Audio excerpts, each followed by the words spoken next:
Helen, we've got Art Dickerson back with us again tonight. Yes, we do. After 11-year hiatus out of here. I know. Thank God we ran into you at the Kessler. Me too. You know, at least we knew you were alive and well, and I know. And Sorry we got about to get you here. The time that went by. You know, crazy that it's 11 years, I but know. I feel just as close to y'all now, which is wonderful. I think it's a statement about what kind of relationship we have. And yeah. Good friends pick up where they left off. It was fun meeting you, but why don't you do this? Why don't you tell everybody kind of a little bit about your background, where you were born and raised, and kind of what got you to where we are right now. Kind of bring us up to date. Okay, I was born in Fort Worth, Texas. One of 11 children, third oldest, and junior, first son. Wow. And grew up in Fort Worth, and kind of a musical family. Dad, during conventions for the company, his company that he was president of, he would have the kids, which we'd all line up, and we did the Van Trapp thing, Sound of Music. Yeah, we sang songs from that as a group, for the convention a number of times. And I remember rehearsing and practicing with him, and he would, it's got to be right. And we were pretty good. We were decent, and it was always a hit with the people, that came to the convention because it was kids, and all that. So, and it was his kids. So that's a start. And I always in a musical family, and my sister Cecilia, who's right above me, was a concert pianist and studied in Italy opera. Wow. Great vocalist, opera vocalist, and so she studied with some great people over there and instructors. And she now does, or she has for many years, does weddings and funerals and stuff like that. Uh-huh. So she's kind of a professional. And where does she live? Oh, sorry, she lives in Fort Worth area. Yeah. Hey, Rick, could we turn the PA off in here, or just mute the PA? Thanks. And anyway, so I grew up with a musical thing, and I loved to sing growing up, but I love golf probably even more. Oh, really? I was a golfer. Yeah, I was a golfer. Wow. And I was playing golf in high school and tried to become a professional golfer in my early 20s, and then again later didn't make it, but I played some many tours as a kind of a professional, and many tours and local pro tours, and still do a little bit of that right now, but just on a part-time basis. Never made enough for a living, but tried PGA qualifying school twice. Oh, wow. So in 1980 and 1996, so I had a long gap. But going back to when I started writing, I took lessons on piano and didn't really like it. Mom wanted me to learn to play, and I didn't like it at all. I said no. And then when I was about 16, 17, Mom, who has an ear for music, was on the piano and doing one note at a time, and I thought, wow, picking out an Eric Carmen song or something. I think it was, I can't remember the name of it. Anyway, she picked it out. I was like, wow. So I started doing that, and I realized that I had an ear for music too. At 18, I wrote my first song called Only a Dream, and it was, I still have the old cassette of that. But anyway, then I was in a few bands and stuff, got married, and had a couple kids, but I was in local bands. Lead singer, kind of did Journey and did some of that stuff. I used to sing Steve Perry, high voice and stuff. I could hear that, yeah. Yeah, I used to be able to hit all the high notes, not so much anymore, but I can still sing some of it. But did that, but I realized when I was 18 I started writing, and got a little stint in my 20s where I almost got picked up. I was going to get picked up by Geffen Records to do an album. And David Geffen and Carol Childs, who was with his organization then, was very interested in me. I had 2 children by myself. I was a single parent, made it a little difficult. But in the end, they didn't hear quite enough for an album, so it was dropped. But that was my first realization that, hey, maybe I have something. And people were listening to me. And people listened to me, right. Yeah. So then in my, as I got older, I was in another band called Full Moon Sun. I was a lead singer for that. I love the title. I love the band name. Yeah. And we were going to do an album, broke up, and really didn't last too long. And I was... Such are groups. Pardon me? Such are groups. Yeah, exactly. Hard to keep bands together. Exactly. So I decided since then I wouldn't be in any more bands, just because it's too complicated, a little bit too complicated for me. I just wanted... It's all about the music, right? Mm-hmm. So anyway, over the years, in 1997, I went and took my first trip to Nashville. I kind of thought, country music, maybe I could do that. And they started recording 70s and 80s pop, or country became that, right? Right. So it still is. So I fitted in.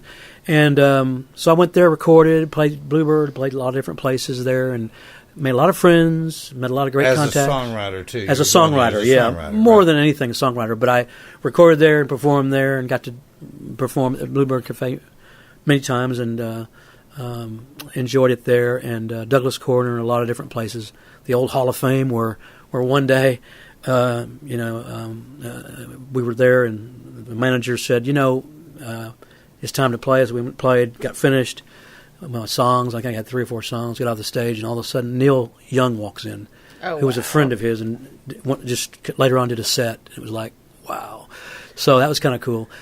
But, in Nashville, anything can happen. Bon Jovi, I've seen him there and stuff. So anyway, but I kept doing that and going back and forth to Nashville thinking, I'm working for a living, but, maybe I can move to Nashville, become a songwriter. And I was being encouraged by publishers to make the move.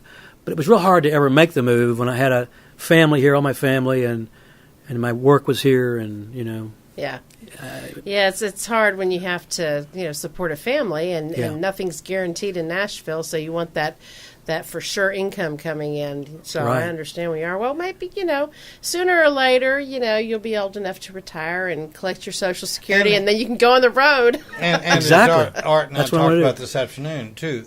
One of the good things about him is he's been involved with the family business for all your life. I mean, that's right, 35 years. And that's I totally get that because I grew up in a family business, So. Yeah, exactly. Yeah, and it's it's hard to leave a family business, and it's hard to leave home. So I didn't do that. I was encouraged to come, and I didn't ever make that move. And really, you got to kind of make that move to really be taken seriously there. And but I got a lot of good contacts there. I can send songs to and then there's producers. Alex Harvey. Yeah, exactly. Who can do no wrong. Yeah, exactly. And but then so I kept going and everything. And about 6 years ago, I stopped going so much. And I've only been there 2 or 3 times in the last 6 years. But but right before that, I started getting some cuts. I got a major label cut with EMI with Craig Moritz out of Canada, and it was on EMI. And I was actually written up.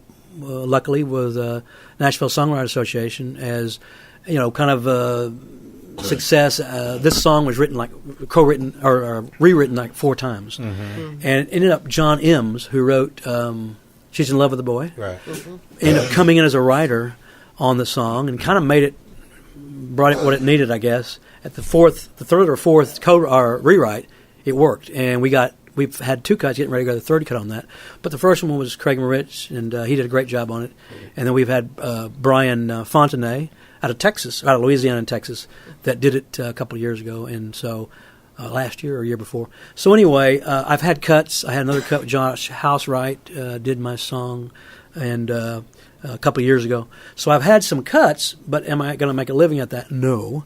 So I decided to kind of put it on the back burner and start writing songs, not for the radio, but just kind of making it organic and kind of doing what I feel and writing what I feel. Yeah. And that's what I am now. I'm not trying to chase the radio anymore. Right. I think you'll get a hit quicker that way because otherwise your formula writing is somewhat. Yeah. And Nashville does that to you. That's right. I mean, there's true. just no 2 ways about it. You go in the room with people, and that's what they're wanting to do. That's why a lot of people have left there and come back to Texas. Yeah, it's true. Very true. And there's many like songwriters without a net out here, So right. And there's so many stories by songwriters that I've heard, over the years that famous songwriters that say, once I started stopped trying to chase the radio. Once I started, getting real and just writing what I feel, that's when things started happening for me. Yeah. So many of them said I think that. So if you write something that you can feel, you deliver it with the feeling that really gets the audience and they pay attention and they want to hear more. And, the house concert series has gotten real big. And, I think it's intimate. I mean, that's basically what we do here on steroids, So.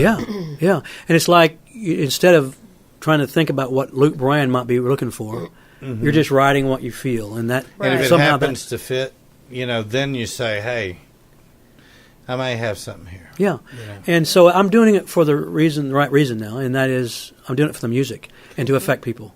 Right. That's And why I'm doing it. I also think as you get older, you start thinking, it's the footprint I leave. Yeah. Where have I been? It's that footprint I leave, Exactly. That's the important thing. It's true. Not just what's happening this moment. Yes. But it's what are people going to be able to say after you've gone and say about what you did here. And I hope, I hope we can all look back and say, they'll look back and say we did good. Mm-hmm. Yes. As my grandma would say, you done good. You done good. Well, I'll tell you, this is probably not part of the interview when I just say this, but y'all have done good. Well, really good. And I tell you, it's remarkable what you've done for songwriters, and we're all indebted to you for doing this for the songwriters. I know you get a lot out of this too. I know you do. Oh, yeah. But you don't, but we get so much more, and y'all give your time and effort, and you have so many years. And so I really, speaking for all songwriters, thank you. Well, you're for very what welcome. you do, because it's our so pleasure. special. So now you're not going to be able to take this away. So I got to ask you. I'm not going to let you get a hold of the show here. So I got to ask you another. I got to ask you another question here, real quick. Okay. In your songwriting, when you started writing, and of course when you're in bands, a lot of times I know you write for bands. You write for the band you're in, and you write that direction. But who would you say influence when your songwriting to the point of you kind of being able to go to them? And I know we were all influenced by Lennon and McCartney, the things they did, but who are those writers that influenced you that kind of made you hone a certain direction as opposed to another? That's a good question, because I missed that when you asked me about my background. I didn't say that, but Elton John was absolutely the keyboards and all that. And he writes like you do, with somebody on the other side of the right. Of Exactly. the Yeah. And I tell you, he was my biggest influence early. The Beatles were the biggest influence early. Yeah. And, what can you say about the Beatles? But Elton John, I used to sing him in my bedroom, on the little small record player. I remember it so well. And, before I ever started writing, I was singing him and thinking, this is great, man, this is amazing. But, there's so many people that we look at, but Elton John was the first. When I heard Barry Manilow, Manilow, when I heard Madman Across the Water, I thought, Oh, yeah. that's when I knew he was a genius. Yeah. He's a That musical. was the album. He was a prodigy, and he's a genius. Yeah, And, and I'm not. I didn't mean to interrupt you, but yes, No. I agree. Yeah, he was my. Beatles were my first. Then I would say that, and I remember that song. I love that Muddy Water. Love that dirty. Do you remember that? The Standells. I remember that. Yeah. I didn't never know who did Boston it. band. Yeah. So we all have so many influences, right? But Beatles number one, of course. Then Elton John, and then Barry Manilow. I really loved him. Oh, yeah. You could hear it in the balladeer stuff. I loved him, and he was as commercial as he wrote more commercials, Yeah. but actually, he was the ultimate commercial. Yeah, he wrote the jingles and stuff. Yeah. And I loved the way he put a jingle together, and it was like, I want to hear that again. And that's Just what simple. It's the Pepsi generation coming at you on strong. And I'm more of a melody guy than I am lyricist anyway, so that appealed to me, that somebody could really do a melody great. And same with Elton John. I mean, he put the melody together. And maybe when I heard about Bernie Taupin and he'd take his lyric and write it, maybe that affected me, but that's what I've done more of than anything else. So, but then I think since then, I'd have to say James Taylor, of course, Eagles, Lyle Lovett. Such a great writer. Always a little something under the covers with Lyle. Unbelievable. Yeah. And Radney Foster, too. I love Radney Foster. So that's where we saw you. That's where we saw. That's right. That was our. And I would think that too. Mike Parker and Robert George are an influence because you've been doing a lot of stuff together. Yes, so. I cherish them. And, what do you think about keyboardists like Bill Payne with Little Feat or Chuck Leavell? Great, awesome keyboard, awesome. Yeah. Even the Rascal Flatts keyboardist, can't remember his name. He was great too. But there was something about the style of Elton John that appealed to me in its ballads and the way he played it. That kind of I took to that more than anything. And I'm more of a chord player than I am anything else. I can't do runs and stuff. But I can play, but I can't. I'm not a run guy. I'm not a. I could play in a band. I mean, I know you said you want me to play. But I could do it, But I'm more of a. Greedy. I'm more. But I love all the keyboardists, And I love jazz, and I love blues, and I love gospel, and R&B. I have some R&B songs that I've trying to pitch nowadays. See, I think about, growing up in the 50s and 60s and thinking about the keyboardists that I heard. The first ones were, Little Richard and Chuck Berry. I don't mean Chuck Berry, but Little Richard, and especially, Jerry Lee. Yeah. Fats Domino. Yes. These almost all those guys are Louisiana players. I didn't realize that. And, and then I remember hearing a guy named Rod Argent that just changed everything I thought about with keys. Wow. With the Zombies. Oh, yeah. He had that great keyboard style, and I could hear you doing some "She's Not There" or "When Someone Told Me About It." Oh, I love that song. Yeah, Steve Winwood, great keyboards too, and he used organ in his strings and organ in some of his songs, and he's a real competent keyboardist as well as guitarist. Very much. And I don't play guitar. I tried to learn guitar. I love guitars, and I've started collecting. I actually have a 1960, can't remember the name of it. Anyway, it's vintage and stuff. And it has the original case, and it's all beat up. And I love it. I love the case. It's beat up. But I've started trying to collect. I have a small collection, but I have never learned to play guitar. And so I know other keyboardists that have started learning guitar. You can fix that.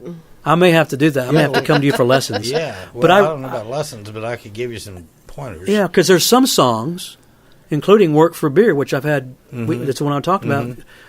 That has been recorded 3 times, getting ready to be 4.